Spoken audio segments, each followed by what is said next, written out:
Music, motivation, and the drive to succeed.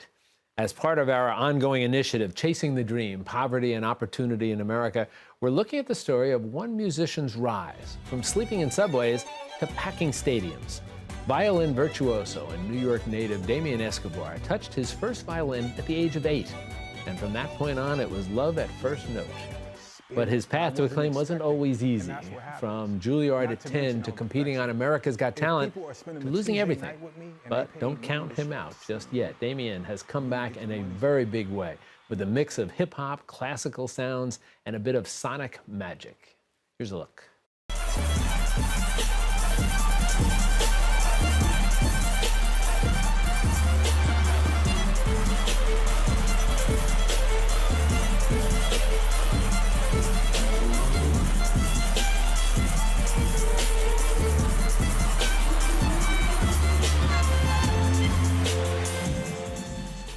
And Damien Escobar joins us now. We're delighted to have you here. It's my pleasure. Thanks for having me. That's very cool. Thank you. That really is very cool.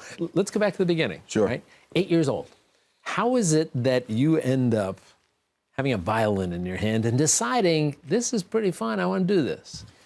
You know, it was introduced in my house when I was 6. And when it was first introduced, I fell in love, man. Like, it was really love at first note for me. And I had to wait in line because I was the youngest of two other siblings. And, you know, it was my turn to take it in 3rd grade. That was it. I'm like, you know, I want to do this forever.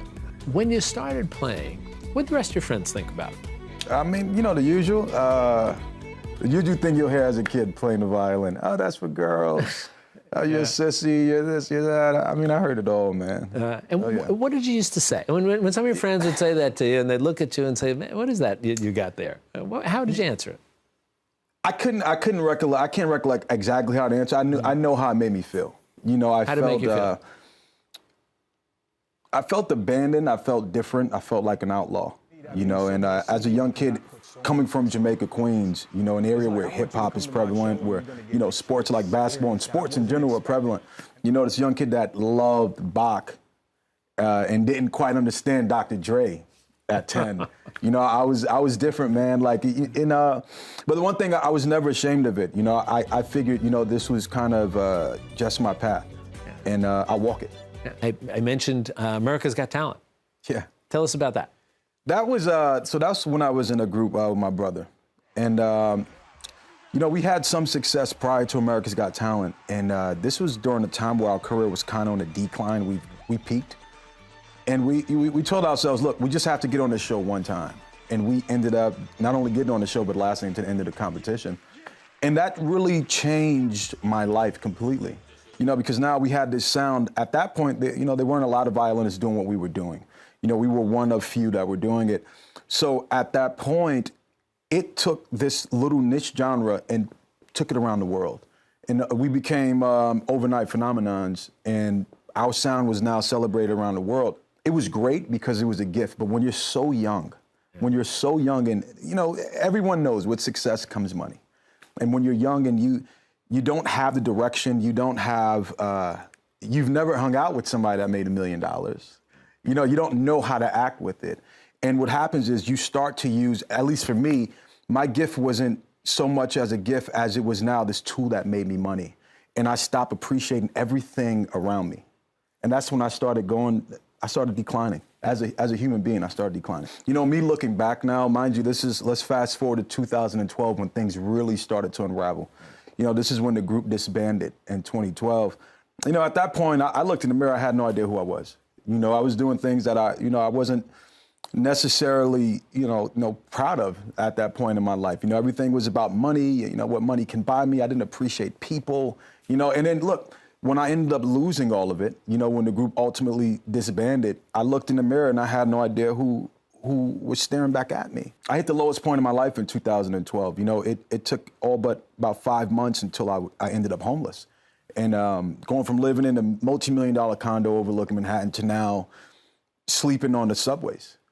And, you know, and I tell people that was the worst point in my life, but also the greatest. I had to learn who I was. When you're down to nothing and you're left with yourself, you have two options. You can either figure out who you are or continue to decline.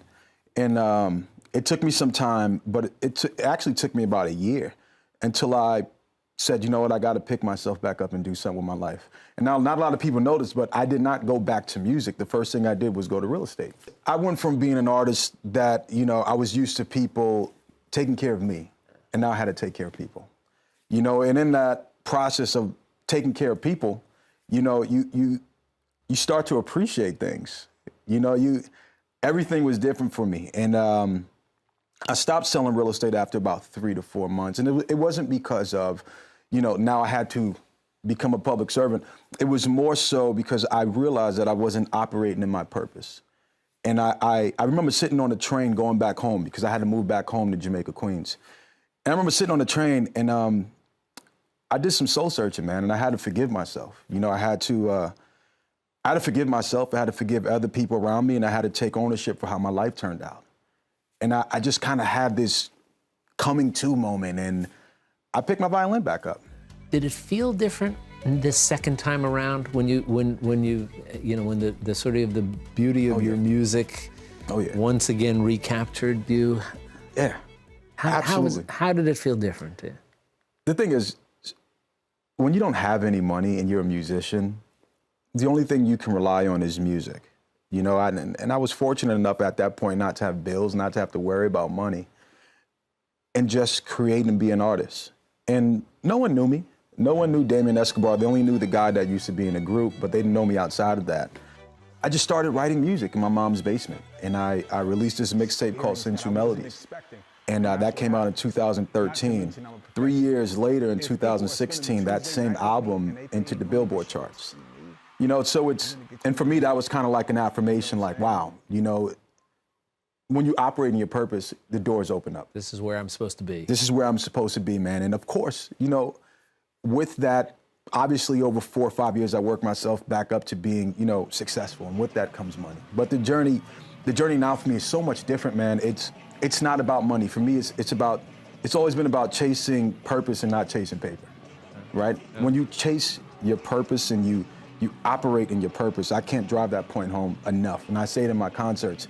Everything else will catch up, but make it about the people.